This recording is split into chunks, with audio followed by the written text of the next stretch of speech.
የበለጸገችና ተምሳሌት የሆነች ኢትዮጵያን ለማየት በተጀመረው የለውጥ ጉዞ የሴቶች ሚና ጉልህ እንደነበረ የደቡብ ኢትዮጵያ ክልል ብልጽግና ፓርቲ ቅርንጫፍ ጽሕፈት ቤት ኃላፊ አቶ ገብረ መስቀል ጫላ ገለጹ።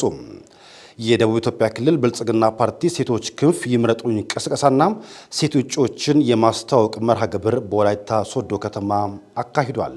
ፍሬ አበበ ተጨማሪ አለው። የደቡብ ኢትዮጵያ ክልል ብልጽግና ፓርቲ ሴቶች ክንፍ ቅርንጫፍ ጽሕፈት ቤት ሰባተኛውን ዙር ሀገራዊና ክልላዊ ጠቅላላ ምርጫን በማስመልከት ክልላዊ የድጋፍ ሰልፍና የሴት እጩዎች ትውውቅ መርሃ ግብር አካሂዷል። በመድረኩ በሰባተኛው ጠቅላላ ሀገራዊ ምርጫ ብልጽግና ፓርቲን በመወከል ለክልልና ለሕዝብ ተወካዮች ምክር ቤት የቀረቡ ሴት እጩዎችም ትውውቅ ተደርጓል። በመርሃ ግብሩ የተገኙት የደቡብ ኢትዮጵያ ክልል ብልጽግና ፓርቲ ቅርንጫፍ ጽሕፈት ቤት ኃላፊ አቶ ገብረ መስቀል ጫላ ኢትዮጵያ የረጅም ዘመን ታሪክና እምቅ ጸጋዎች ያሏት ሀገር ብትሆንም ለዘመናት ባጋጠሟት መዋቅራዊ ስብራቶች ሳቢያ ከድህነት ሳትላቀቅ ቆይታለች ብለዋል። ብልጽግና ፓርቲ ከትላንት የተወረሱ ዕዳዎችን ወደ ምንዳ ለመቀየር በመተማመን ላይ የተመሰረተች ኢትዮጵያን ለመገንባት እየተጋ መሆኑንም ጠቅሰዋል። በኢኮኖሚው የምግብ ሉዓላዊነትን ለማረጋገጥ በተከናወነው ተግባር ስንዴን ኤክስፖርት ማድረግ መቻሉን አውስተው በጤናው ዘርፍም የማህበረሰብ መድኃኒት ቤት በማስፋፋት የህብረተሰቡን ችግር በተግባር ፈቷል ብለዋል።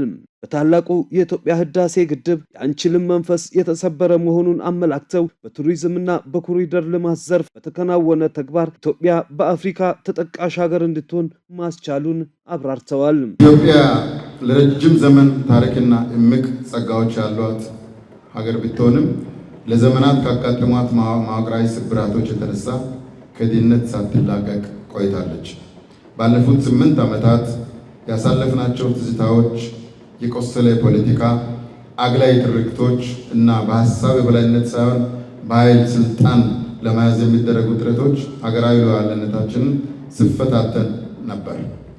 ብልጽግና ፓርቲ የተነሳው እነዚህን ከትናንት የወረስናቸውን ዕዳዎች ወደ ምንዳ ለመቀየርና በመተማመን ላይ የተመሰረተች ሀገር ለመገንባት ነው።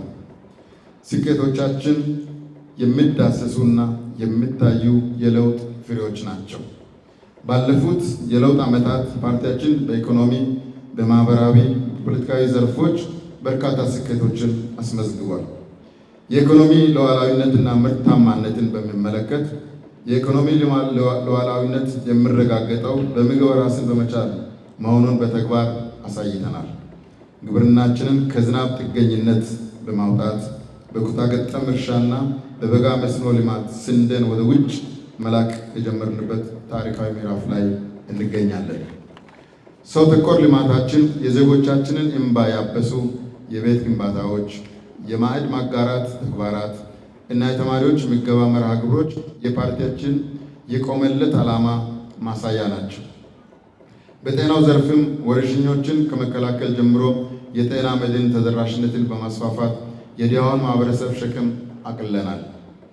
ተቋማዊ ግንባታና ዲሞክራሲን በሚመለከት የፍትህ፣ የደህንነትና የመከላከያ ተቋማትን ገለልተኛና ዘመናዊ በማድረግ የሀገር መንግስት ግንባታችንን መሰረት አጽንተናል። ፓርቲው የሴቶችን ፖለቲካዊ ተሳትፎ በሁሉም ዘርፍ 50 በመቶ ማድረሱ የማህበራዊ ዘርፍ ስኬት እንደሆነም ገልጸዋል። የበለጸገች አካታችና ተምሳሌታዊ የሆነች ኢትዮጵያን ለማሳየት ብልጽግና ፓርቲ በተግባር ላይ መሆኑን ገልጸው በዚህ ሂደት ሴቶች ቁልፍ ሚና አላቸውም ብለዋል።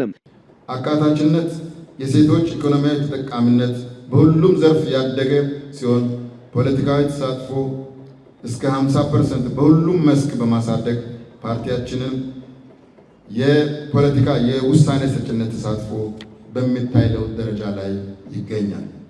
የብልጽግና ፓርቲ ብሔራዊ ራዕይ የበለጸገች አካታችና በዓለም አቀፍ መድረክ ተሰሚነቷ ከፍ ያለ ኢትዮጵያን ማየት ነው።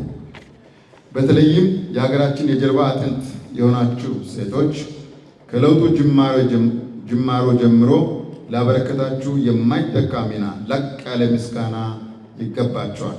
አሁንም ሀገራችን የጀመረችውን የብልጽግና ጉዞ ለማጽናትና በቀጣይ 5 ዓመታት ቅቡልነት ያለው ጠንካራ መንግስት ለመመስረት የእናንተው ድምፅ ወሳኝ ነው። የብልጽግና ፓርቲ ሴቶች ክንፍ ስራ አስፈጻሚ አባልና የደቡብ ኢትዮጵያ ክልል ህዝብ ምክር ቤት ምክትል አፈ ጉባኤ ወይዘሮ ወላሂቴ ቢቶ ክልሉ ከተመሰረተ ለመጀመሪያ ጊዜ ምርጫ እያካሄደ መሆኑን ገልጸዋል። ብልጽግና ፓርቲ በምርጫ ወቅት ላይ ብቻ ሳይሆን ለውጥን መሰረት አድርጎ የሚሰራ መሆኑን ገልጸው ሴቶች በተለያዩ ኢኮኖሚ ዘርፎች ተሳትፈው ተጠቃሚ እንዲሆኑ ኢኒሺዬቲቮችን በመዘርጋት በተግባር ተጠቃሚ ማድረጉን ወይዘሮ ወላሂቴ አብራርተዋል። ሴቶች ቁልፍ የሆኑ የፖለቲካ ኢኮኖሚና ማህበራዊ ዘርፎች ላይ በመሰማራት በሀገራዊ ክልላዊና በየደረጃው የአመራር ሰጭነት እየተሳተፉ መገኘታቸውንም አውስተዋል። የሴቶችን መብት ለማረጋገጥ የህግ ማዕቀፍና አሳታፊ ስርዓት የዘረጋ ፓርቲ በመሆኑ ሴቶች ከፓርቲው ጎን መቆም አለባቸው ብለዋል። ብልጽግና ፓርቲ ለኛ ለሴቶች ልዩ ቦታ የሰጠ ለመጀመሪያ ጊዜ ሴቶች በፊት አመራርነት እንዲሰለፉ እናም ብቃታቸውን እንዲያሳዩና እንዲያሳድጉ ትኩረት የሰጠ በተግባርም ያሳየ ፓርቲ ነው። ብልጽግና ፓርቲ ሲመሰረት ሴቶችን የፖለቲካ ታዛቢነት ሳይሆን የመወሰን ስልጣንን በሴቶች እጅ በሀገራችን ታሪክ ለመጀመሪያ ጊዜ መሪነትን ከላይ እስከ ታችኛው እርከን ድረስ በማካተትና በተግባር ሴቶችን በብቃት ረገድ ያረጋገጥና እንደ ክልላችንም ሴቶች በአስተባባሪ ኮሚቴነት እንዲሁም የመጀመሪያ የሴት ካንቲባነትን የተረከብንበት የፓርቲያችንን ቆራጥ መሪነትን በጉልህ የሚያሳይ ነው። በኢኮኖሚያዊ ተጠቃሚነትን በኢንተርፕራይዝ በግብርና እና በቴክኖሎጂ ዘርፍ እህቶቻችን ብድርና ስልጠናን ተጠቃሚ በማድረግ የራሳቸውን ንግድ እንዲመሩ አድርገናል።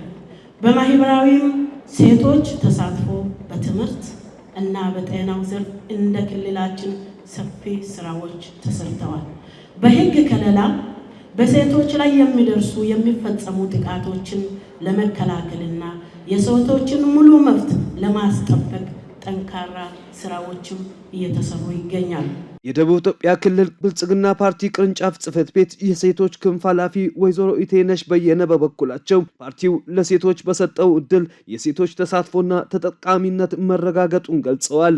ፓርቲው አስቀድሞ የነበሩ ማህበራዊ ስብራቶችን መጠገን መቻሉን ገልጸው የሴቶች ውሳኔ ሰጭነት መብት ከማረጋገጥም አልፎ ሴቶች በሀገረ መንግስት ግንባታው ሂደት ወሳኝ ሚና እየተጫወቱ ይገኛሉ ብለዋል።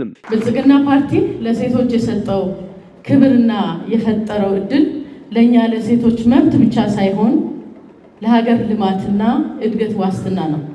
የብልጽግና ፓርቲ ብሔራዊ ራዕይ የበለጸገችና ነገዋን የዋጀች ሀገር መገንባት ነው። በሂደቱም የፖለቲካ የኢኮኖሚና የማህበራዊ ስብራቶችን እየጠገነ